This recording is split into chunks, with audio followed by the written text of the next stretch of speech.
Hello everyone, and in this video we are going to be talking about recursion. And recursion is something that scared me a lot when I was first learning it, but in this video I'm going to be walking through how I was able to understand it, and hopefully it can help you too. And so the very first thing we're given here is a problem statement in which we are going to be trying to define a function in Python such that we will give it n, where n is assumed to be a positive integer, and we will be returned the factorial of n. And so in this case, what we're going to do is what we've learned from math already, is that 4 factorial, for instance, will be equivalent to 4 times 3 times 2 times 1. And what we're trying to do here is, how do you write this for any n? Because you don't necessarily know how many multiplication operations you're going to have to be doing. And so that's what makes this challenging. And so the way to think about 4 factorial is the following. So, when we were learning this in our algebra class, we were told that 4 factorial is really equal to 4 times and then 3 factorial. And do we know what 3 factorial is? No. So we have to say that 3 factorial is equal to 3 times 2 factorial. Do you know what 2 factorial is? No. So we have to say that 2 factorial is equal to 2 times 1 factorial. And then do we know what 1 factorial is? And we'll just say no. Say that 1 factorial is equivalent to 1 times and then 0 factorial. And then do we know what 0 factorial is? And 0 factorial is this thing that we've been told by mathematicians is equivalent to just 1. That's what we've defined to be 1. So 0 factorial is equal to 1.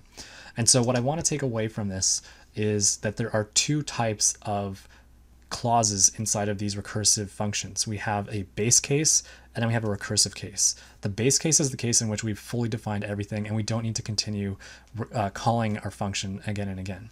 And so what we can say here on line 11 is that when we defined what 0 factorial is and we knew that was 1, that is equivalent to our base case. And then when we look up here to these other times when we didn't know what the factorial was, we had to call the factorial again. This is what is called the recursive case.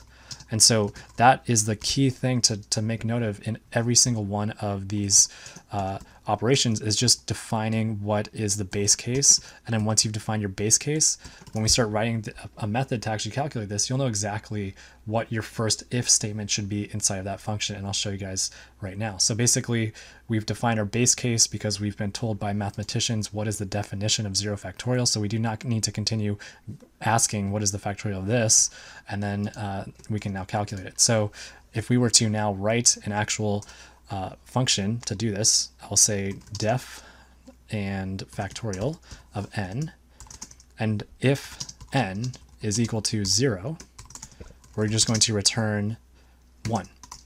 So we've just defined our base case inside of our recursive function.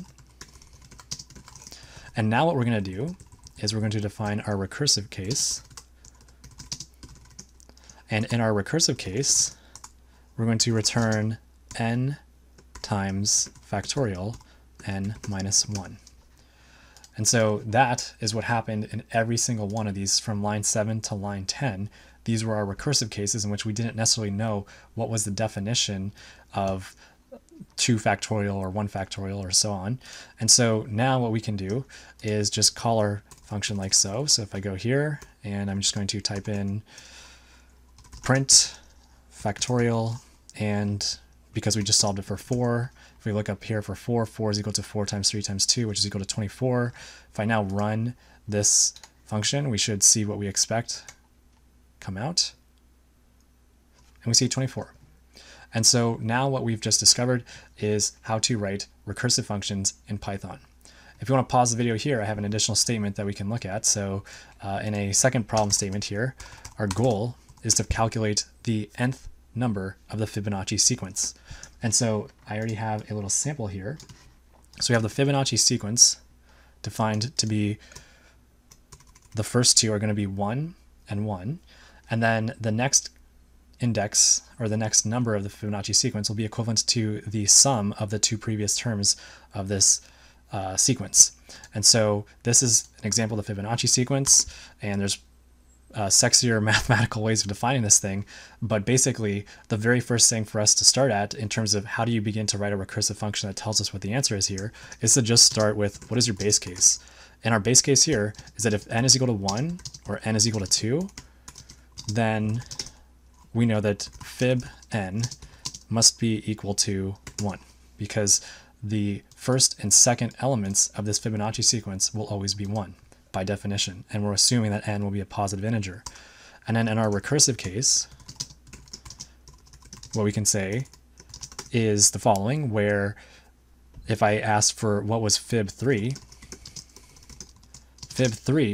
would be equivalent to the following, in which we would say is equal to fib2 plus fib1.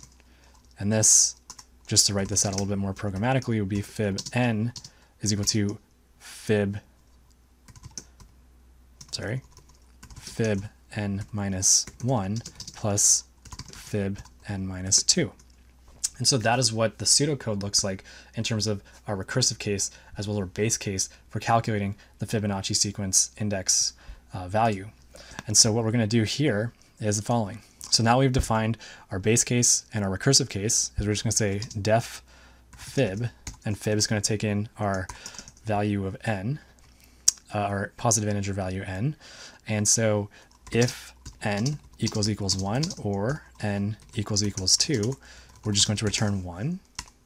And then else, and else refers to our recursive case, we're going to say return and then fib_n minus 1 plus fib_n minus 2.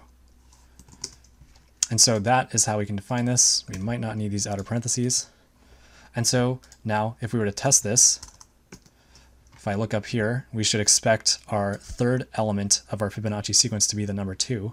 So if I type in print fib3, I should expect 2. And let me just comment this part out. If we now run this, we can see that we get 2. And then if we want to know what the fourth element is of our Fibonacci sequence, we look up here, we should expect to see the number 3. We should expect to see the number 3. And we'll rerun this code again. And we see the number 3. And so while this is great, one of the issues that you can run into with recursion is the fact that you basically will exponentially begin to increase the number of memory that needs to be, the amount of memory that needs to be stored for your recursive function. So that introduces some challenges that you can fix in other ways. But for the sake of understanding recursion and how you begin to decompose a problem statement into ways that you can actually define your base case, define the recursive case, and then actually write the code to do it, hopefully this video helps you out. Thank you all for watching. Let me know if you have any questions, and take care.